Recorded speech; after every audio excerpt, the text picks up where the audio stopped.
Ya, bismillahirrahmanirrahim. Assalamualaikum warahmatullahi wabarakatuh. Selamat malam. Perkenalkan, kami dari kelompok 9 ingin mempresentasikan sebuah materi kami yang sudah kami buat sebelumnya. Nah, yaitu algoritma Adeline dan membangun jaringan Adeline. Nah, yang dibuat oleh Muhammad Afdal dan satu lagi Tegar Gali Sebastia atau saya sendiri, dan Yuliani Frastika selaku desainer kami. Oke, nah kita akan menjelaskan materi pertama, yaitu Adeline. Adeline sendiri yaitu ditemukan oleh Woodrow and Hopf pada tahun 1960. Jadi arsitekturnya itu mirip dengan perseptron. Nah, beberapa masukan dari seperti sebuah bias yang dihubungkan langsung dengan sebuah neuron keluaran, tetapi memiliki perbedaan dengan perseptron, yaitu dalam hal cara modifikasi bobotnya. Nah, bobot yang dimodifikasi dengan aturan delta, atau kita bisa sering disebut juga dengan Leishman square.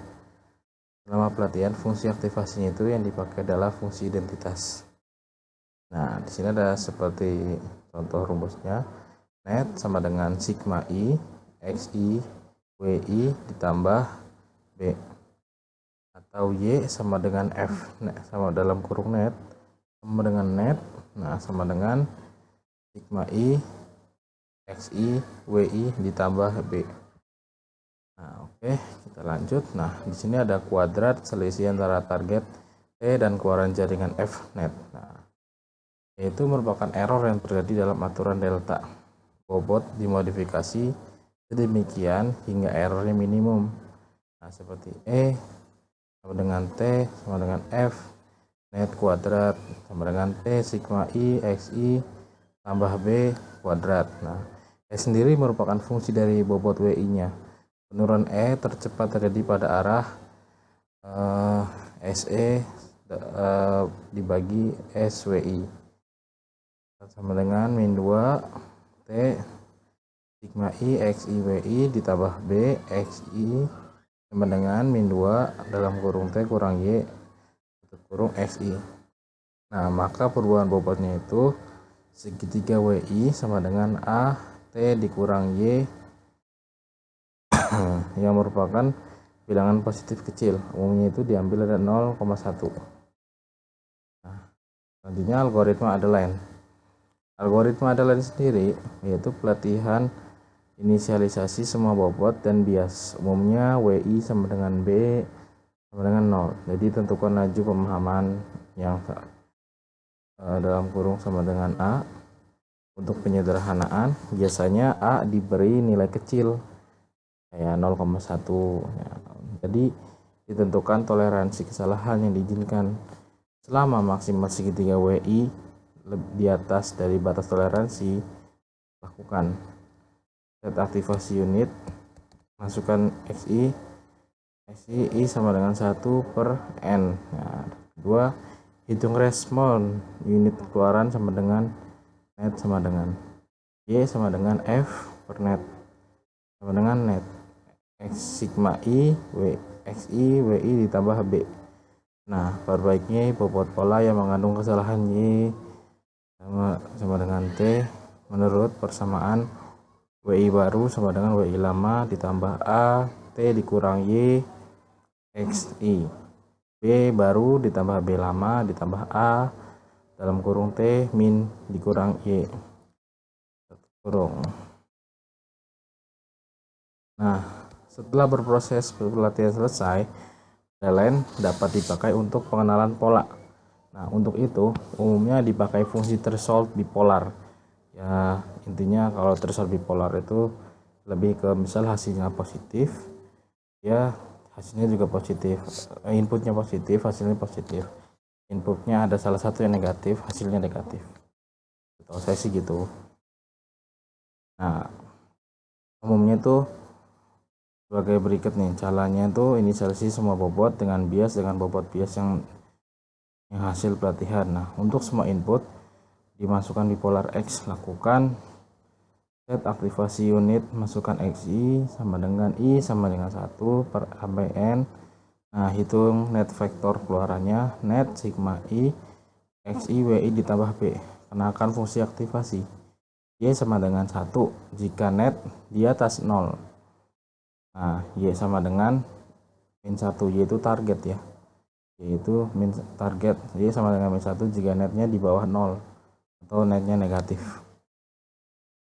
Nah, ini itu contoh penerapan ya untuk model Adalain untuk mengenali pola fungsi logika AND dengan masukan dan target bipolar. Nah, di sini ada inputannya X1, X2, targetnya T. Jelas. Jika X1-nya positif, X2-nya positif, hasilnya T-nya positif juga. Dan kecuali yang di bawah-bawahnya, di sini ada yang X1-nya positif, X2-nya negatif, hasilnya negatif 1. Begitupun di bawahnya X1-nya positif, X1-nya negatif sama X1-nya negatif, X2-nya positif sama negatif. Kalau dua-duanya negatif, hasilnya negatif. Nah, jadi batas toleransinya itu 0,05 dan A 0,1. Di bawah itu min. Nah, ini ada penyelesaian. Nah, maka dengan A sama dengan 0,1, maka perubahan bobotnya WI sama dengan 0,1 T dikurang F per net. Nah, XI sama dengan 0,1 T dikurang Y XI. Nah, iterasi untuk EPONS 1 tampak dalam tabel F net. Nah, di sini ada contohnya, ada inputan X1, X2, 1 T sama T-nya tujuan, netnya beda lagi, F net T dikurang Y. Jadi di sini ada Y-nya, ada perubahan bobot, ada bobot baru. Yang ini yang perubahan bobot lama. Jadi bobot baru. Ya, intinya itu dari perhitungan di samping maksimum AWI 0,07 itu masih di toleransi di atas 0,7. Maka iterasi dilanjutkan untuk EPONS kedua yang tampak pada tabel selanjutnya. Nah, di sini ada lanjutannya. EPONS keduanya sendiri sama. Nah, cuman dia dari bobot barunya itu berhenti di 0,29, 0,26 dan 0,32 untuk W1, W2 dan B-nya atau W3. Nah, lanjut. Dalam pengenalan pola, ada fungsi aktivasinya adalah tetap sama Y atau tujuan targetnya 1 jika netnya di atas 0 atau positif, min 1 jika netnya di bawah 0 atau negatif. Sama seperti tadi, tabel berikut merupakan pengenalan pola AND menguraikan bobot hasil pelatihan. Bedanya ini ada netnya nih.